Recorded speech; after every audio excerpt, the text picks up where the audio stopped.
Hello, dear students. Hope everyone is doing fine. As you know that the lockdown process has been continued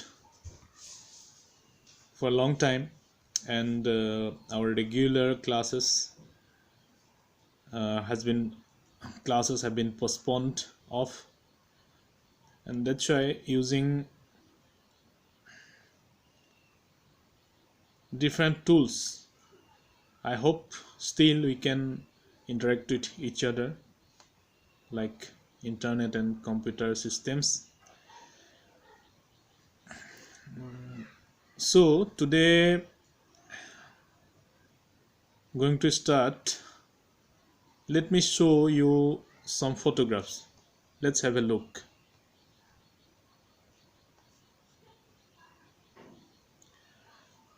So there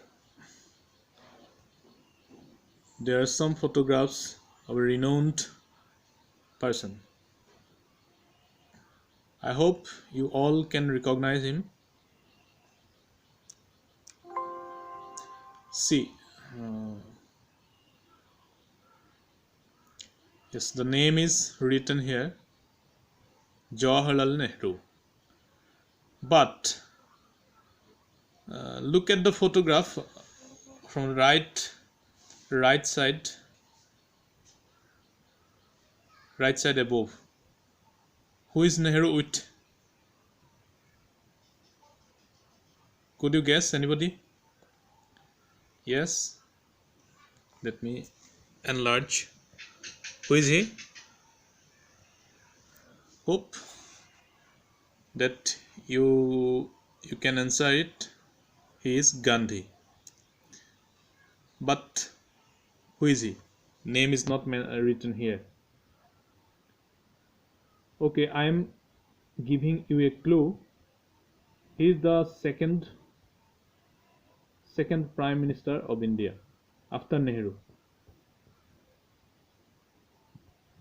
None other than Lal Bahadur Shastri. Okay, who is he? Yes, the name is written Dr. Manmohan Singh. Okay, why I'm showing you these photographs? Because today we are going to discuss about different types of government in a political system or in a nation.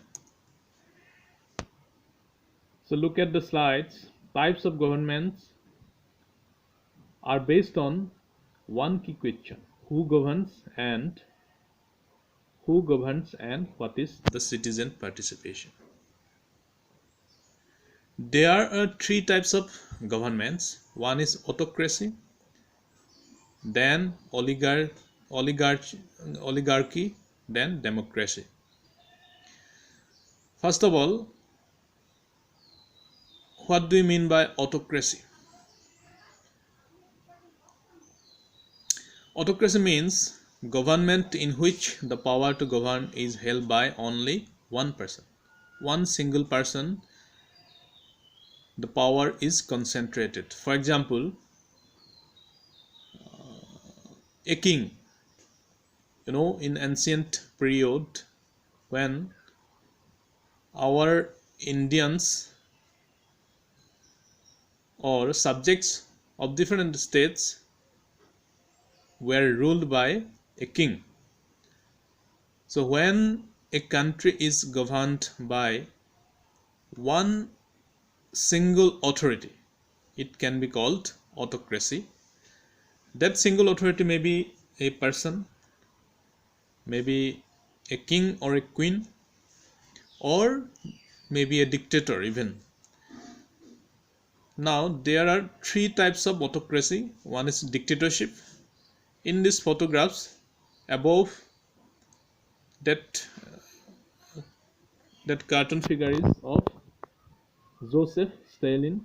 He was communist dictator of United States of Soviet Russia, which has been disintegrated after 1990.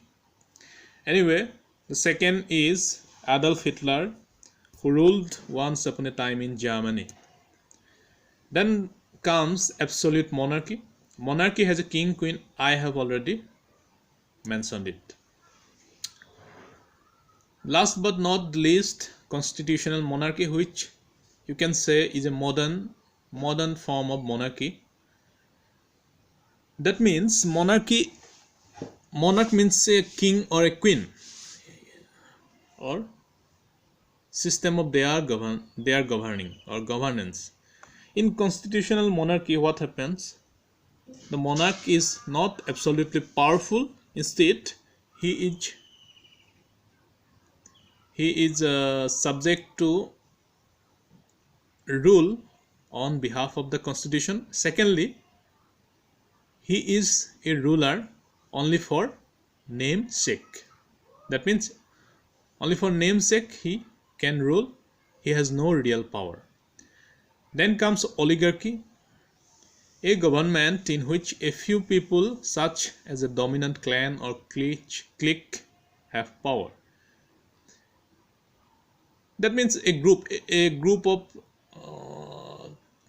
minimum more than one, and a very minority group of people, a small group of elite, you may say, powerful people.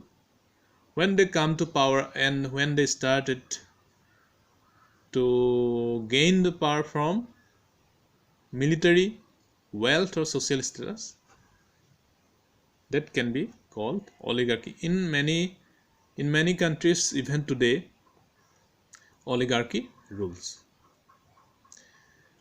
Last one is democracy, which is the most important system of government or governance in any country in modern times. But despite the fact that democracy is the most popular form of government, still we can say that democracy is the best one, because there are certain preconditions to fulfill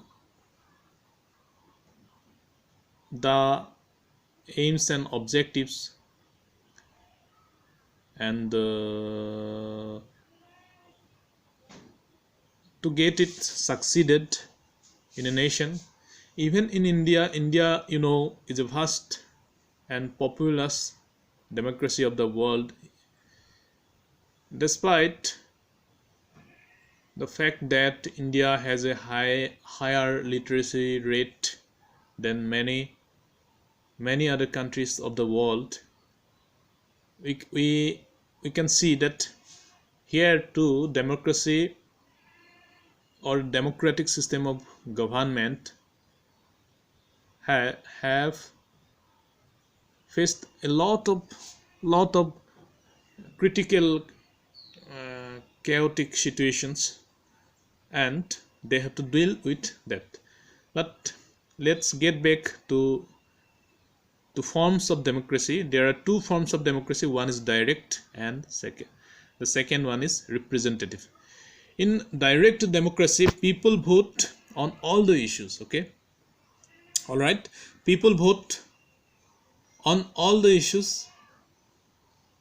On the other hand, in representative democracy, people elect their representatives. Okay, all right, people elect their representative and give them the power to vote on issues.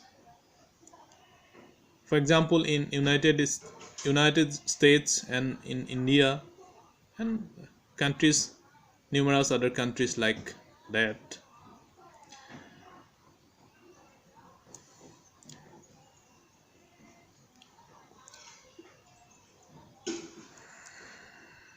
in direct democracy we can also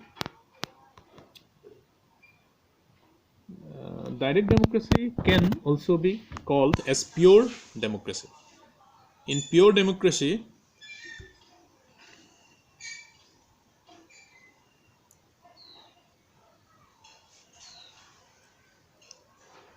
what happened?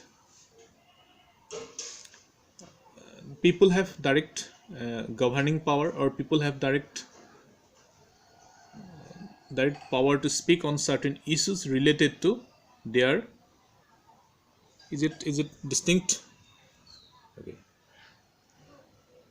Yes, in pure democracy, people have power to say certain things. They have right to vote beyond their representatives. But in case of representative democracy, people have only power to vote for selection or election. The process is called election of their respective representative in certain areas like legislative assembly, legislative council, and the Lok Sabha constituency, which is also known as lower house of our parliament. So we can go on like this. Now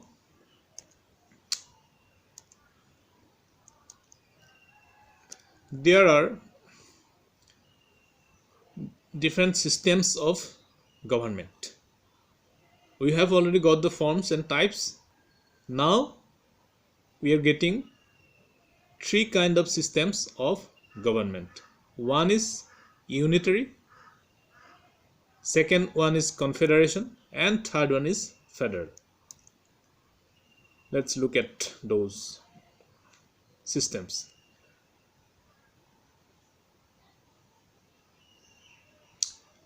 Systems of government are based on one question: how is the power distributed? There are three ways governments distribute power. One is unitary, second one is confederation, third one is federal. You see in this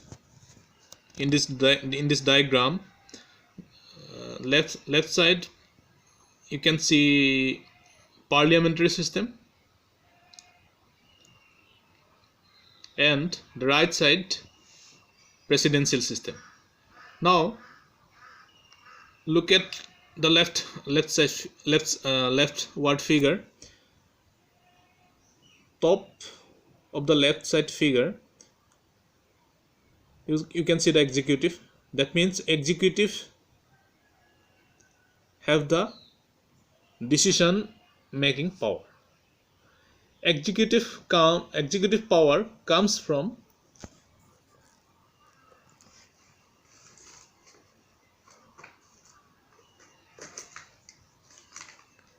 this legislative power. Legislature got their power from citizens. Citizens means the persons who have voting rights in a country. And do you know in India who are those people who got or who get voting rights? To get voting rights, one has to be a permanent resident of a country, and in India one must be above 18 years of age to get voting rights. And you see in the presidential system, executive is independent,